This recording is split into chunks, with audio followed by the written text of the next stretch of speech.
Today I'm going to paint the ocean. So I'm going to use my right angle to get a straight line for the ocean.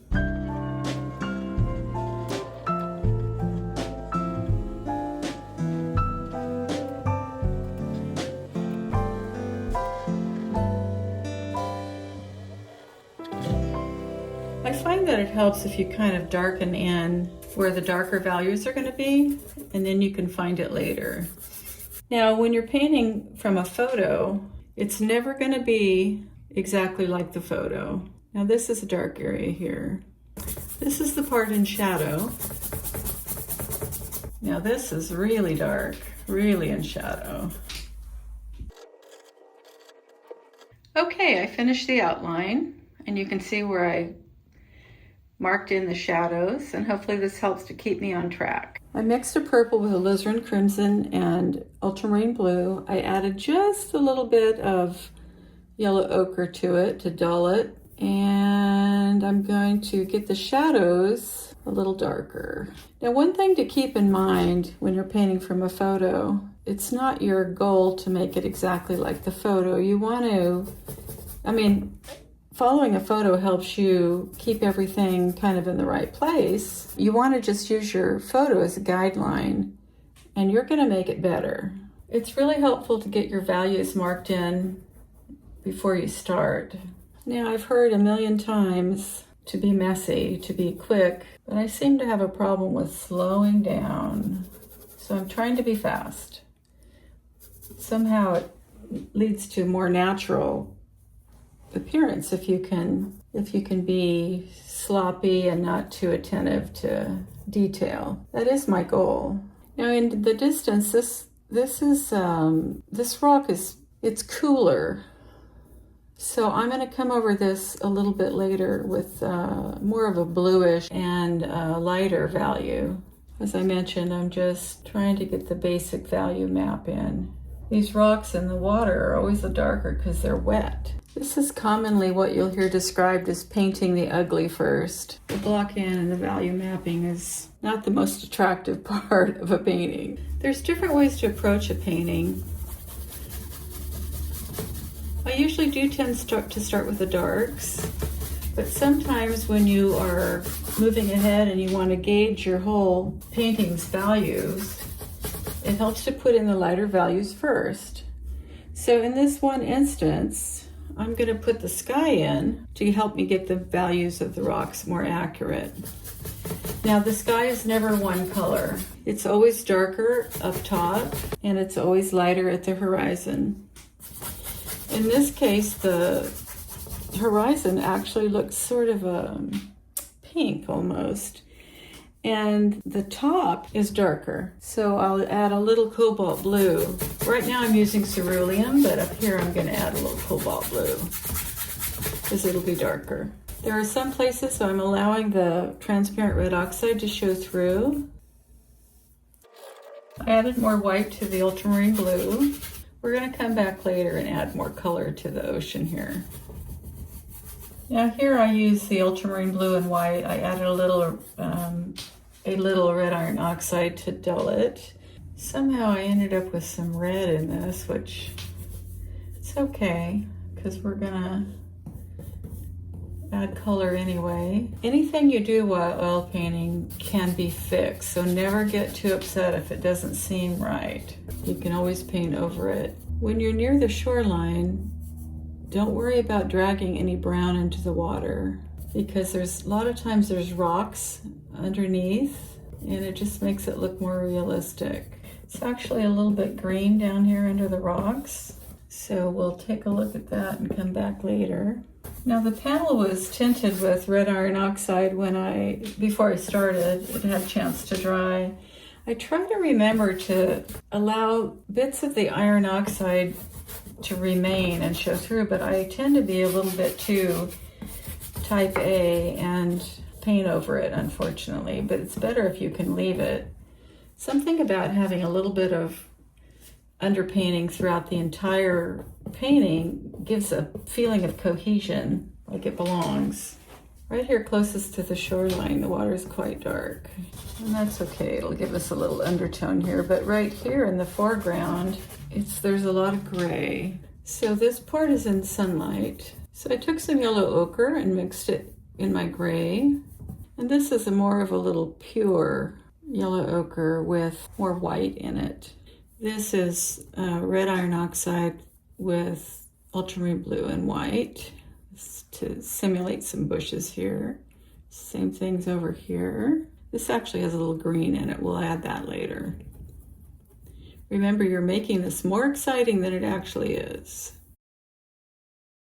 It's the next day, and coming out here, I was reminded of some of the hazards of using a photograph to paint with. Let me show you what I'm talking about. A photograph tends to flatten out the colors and make darks darker, and sometimes lights lighter. So what you'll notice here is this is a lot of vegetation, a lot of bushes, but it looks a little bit unnaturally dark. And so what I'm gonna do is brighten one aspect of this picture and to see if I can get a little bit more information about the color. You see what I'm talking about? Okay, actually this isn't Photoshop, but I'm gonna edit this photograph. Let's see, brilliance, highlights, shadows, contrast. Let's try this one, see what we get. Okay, I'm gonna do a screenshot and put it back here. Shadows, let me try this one. That's a little bit better. Another screenshot. So I think if I get a little variation in here and right here, it'll look more normal. And I also notice that down here, the rocks look a little different, and that might help me finalize the rocks in this painting. So I mixed a little yellow ochre and transparent red oxide and a little bit of white. And here I added cad red yellow. And the tops of these bushes are getting a little bit more light. So I'm adding transparent red oxide. I did add cobalt blue to dull it because this is not going to be a very vibrant bush.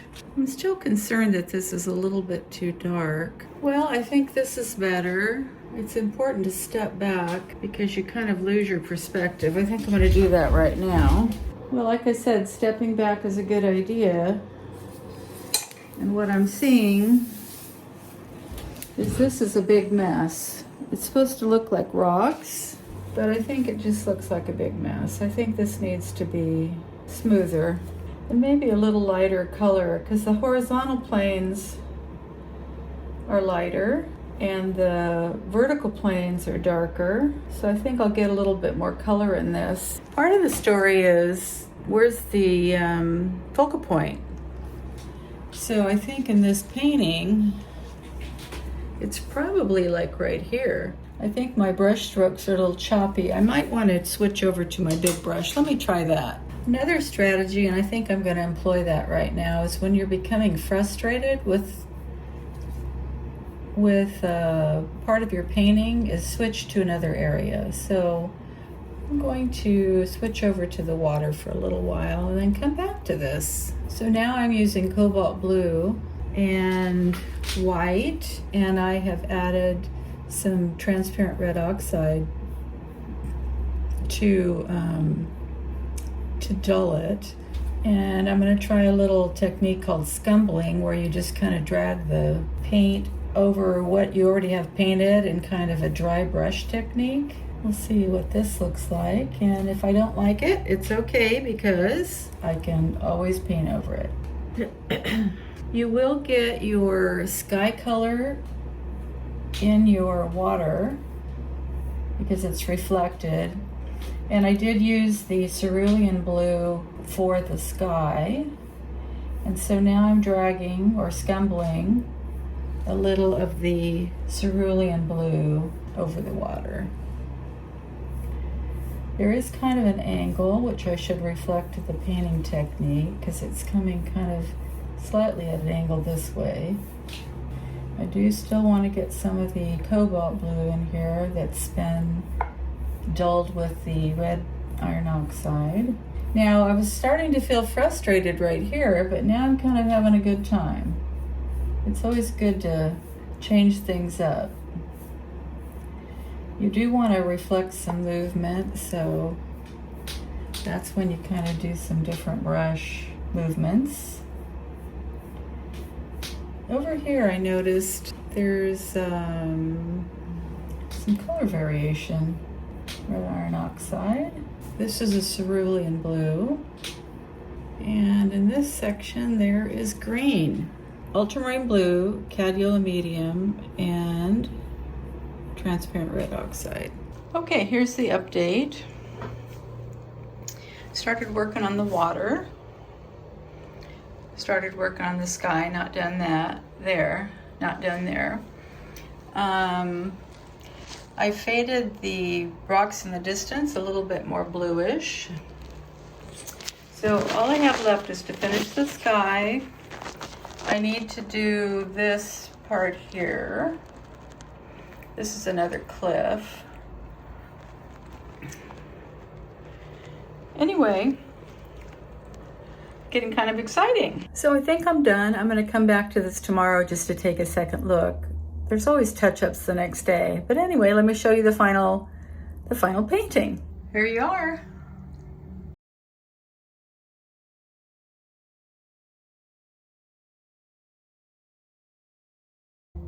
This might get retouched tomorrow, but I darkened the ocean. I tried to make the rocks and the hills in the background kind of recede a little bit, and I darkened the sky.